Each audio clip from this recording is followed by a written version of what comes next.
Next class second class என்ன அப்படின்னா same அதே மாதிரி தான் ஒரு ஃப்ளவர் கிரியேட் பண்ண போகிறோம். பட் வந்து நம்ம வந்து ஒரு நெட் கிளாத் வந்து ஒரு குறிப்பிட்ட நீளத்துக்கு ஒரு 7 சென்டிமீட்டர் அந்த மாதிரி ஒரு 7 இன்ச்சஸ்க்கு அந்த மாதிரி நீங்கள் எடுத்துக்கோங்க. எடுத்துகிட்டு இந்த மாதிரி பாக்ஸ் ஷேப்பில் கட் பண்ணிவிட்டு ஃபஸ்ட்டு பார்த்தீங்கன்னா நம்ம மடித்து நம்ம வந்து இது பண்ணோம் இல்லையா, இப்போ வந்து அந்த மாதிரி பண்ணாமல் இப்போ அப்படியே விட்டுருவோம். அப்படியே விட்டுட்டு சைடில் மட்டும் இந்த சைடு இருக்குது பார்த்தீங்களா, இதை மட்டும் நம்ம வந்து ஸ்டிச் பண்ணிட்டு வரணும். மடிக்காமல் சைடில் மட்டும் மேலே கீழேன்னு சொல்லிவிட்டு இந்த மாதிரி பண்ணிட்டு வரணும்.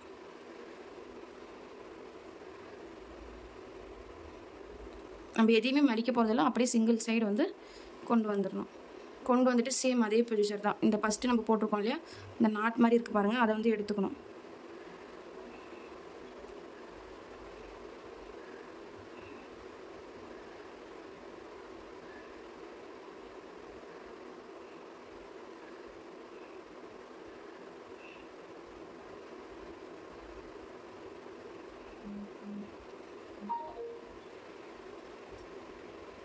இப்போ நாட் மாதிரி இருக்கிறத எடுத்துகிட்டு இது ரெண்டுத்தையும் சேர்த்து நம்ம வந்து முடிச்சு போட்டுக்கணும்.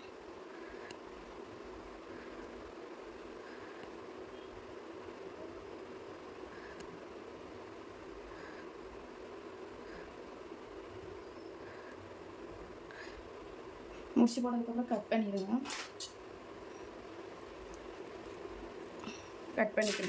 கட் பண்ணிவிட்டு ஒரு ஃப்ளவர் மாதிரி க்ரியேட் ஆகும். பார்த்தீங்கன்னா உங்களுக்கு தெரியும். ஓகேவா? ஸோ வந்து இதை வந்து நீங்கள் வந்து லைட்டு வச்சு ஜாயின் பண்ணிக்கோங்க. ஓகேவா? லைட்ரு மாதிரி நீங்கள் லைட் வச்சு இந்த மாதிரி வந்து ஜாயின் பண்ணிட்டீங்கன்னா ஒரு ஃப்ளவர் வந்து க்ரியேட் ஆகிடும். சேம் வந்து நம்ம முன்ன பண்ணோம் இல்லையா, ஒரு ஸ்டோன் மாதிரி வச்சுட்டோம், இது பண்ணிட்டோம்னா கரெக்டாக இருக்கும். ஸோ வந்து அந்த மாதிரி இல்லைனாலும் இப்போ பாருங்கள், உங்களுக்கு வேறு ஒரு டைப்ஸ் வந்து நான் சொல்கிறேன்.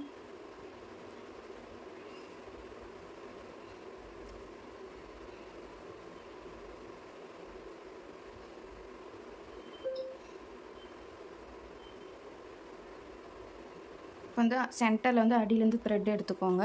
நீங்கள் வந்து சேம் கலர் எடுத்திங்கன்னா உங்களுக்கு வல்கராக தெரியாது, நல்லாயிருக்கும். இப்போ வந்து பார்த்தீங்கன்னா ஒயிட் கலர் ஃப்ளவர் ஸ்டோன் எடுத்துருக்கேன். அதை நீங்கள் வந்து ஆப்போசிட், இது ஃப்ரண்ட்டு, இது பேக் சைடு மூலிமா நீங்கள் இந்த மாதிரி எடுத்துக்கோங்க. நெக்ஸ்ட்டு பார்த்தீங்கன்னா சேம் ஒரு ஃப்ளவர் ஜமிக்கி எடுத்துருக்கேன். அதையுமே நீங்கள் பேக் சைடு வந்து இந்த மாதிரி பண்ணிக்கோங்க. பண்ணிவிட்டு ஒரு எல்லோ கலரில் ஒரு ரவுண்ட் ஸ்டோன் மாதிரி எடுத்துருக்கேன். அதையுமே நம்ம வந்து ஃபிட் பண்ணிக்கலாம். ஃபிட் பண்ணிவிட்டு இந்த எல்லோ கலர் ஸ்டோனை மட்டும் நீங்கள் விட்டுட்டு மற்ற ஸ்டோனில் வந்து அப்படியே உள்ளே விட்டு கீழே எடுத்துக்கணும். ஸோ வந்து பார்த்திங்கன்னா அதுலேயும் அட்டாச் ஆயிரும். சென்டரில் ஒரு பூ டிசைன் கொடுத்த மாதிரி ஒரு நல்லாயிருக்கும், டிஃப்ரெண்ட்டாக நல்லாயிருக்கும்.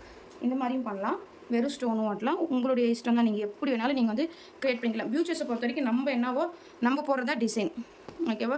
யாருமே வந்து இதுதான் வந்து ப்ரொசீஜர், இந்த மாதிரி தான் நீங்கள் போடணும் செய்யணும்னு சொல்லவே மாட்டாங்க. ஓகேவா? ஏன்னா இதுதான் ப்ரொசீஜர், எப்படி சொல்கிறது, இதுதான் இப்படி தான் போகணும், இந்த டிசைனை வேறு எப்படி நீங்கள் கன்வெர்ட் பண்ணக்கூடாது அப்படின்னால யாருமே சொல்ல மாட்டாங்க. இது வந்து நம்ம இஷ்டம், நமக்கு எப்படி வேணாலும் க்ரியேட் பண்ணிக்கலாம், எந்த மாதிரி வேணாலும் நம்ம வந்து பண்ணிக்கலாம். ஓகேவா? நாங்கள் வந்து சும்மா சாம்பிளுக்காக உங்களுக்கு வந்து சும்மா டிசைன்ஸ் போட்டு காட்டுறோம். ஓகேவா? இதே தான் ஃபாலோ பண்ணணும்னாலும் அவசியம் இல்லை. ஒவ்வொருத்தருக்கும் ஒவ்வொரு க்ரியேட்டிவிட்டி இருக்கும், ஒவ்வொருத்தர் ஒவ்வொரு மாதிரி யோசிப்பாங்க. ஸோ வந்து அதுக்கு தகுந்த மாதிரி நீங்கள் போட்டுக்கோங்க.